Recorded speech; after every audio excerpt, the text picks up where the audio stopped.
हिमाचल प्रदेश में विनाशकारी मॉनसून के मौसम में 20 जून से अब तक 404 लोगों की जान जा चुकी है।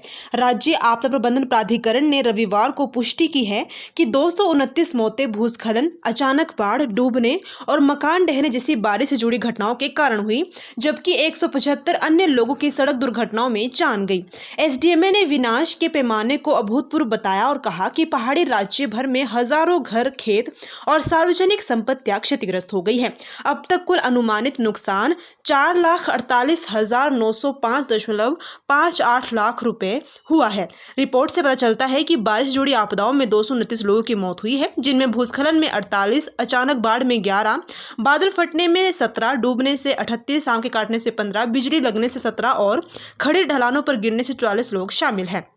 इसके अलावा सड़क दुर्घटनाओं में 175 मौतें दर्ज की गई, जो मानसून के दौरान हिमाचल के परिवहन नेटवर्क की कमजोरी को दर्शाती है। इन मौतों के अलावा 462 लोग घायल हुए और 41 लापता बताए गए हैं। बारिश के कारण 2094 पशुओं और लगभग 26,955 मुर्गियों की भी मौत हो गई है।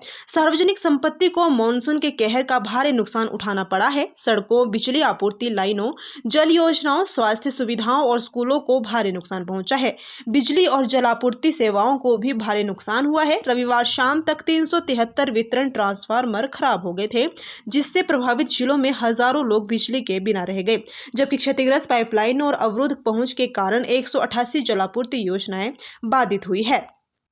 एसडीएमए ने कहा कि आवश्यक सेवाओं को बहाल करने के प्रयास जारी है। अवरुद्ध सड़कों को फिर से खोलने और ट्रांसफार्मरों व जल योजनाओं की मरम्मत के लिए सैकड़ों मशीनें और फील्ड टीमें तैनात की गई है। हालांकि लगातार भूस्खलन और लगातार बारिश के कारण काम में बाधा आ रही है। एसडीएमए ने कहा कि नुकसान बहुत बड़ा है, लेकिन सरकार राहत प्रदान करने और बहाली में तेजी लाने के लिए केंद्रीय एजेंसियों के साथ समन्वय में काम कर रही है।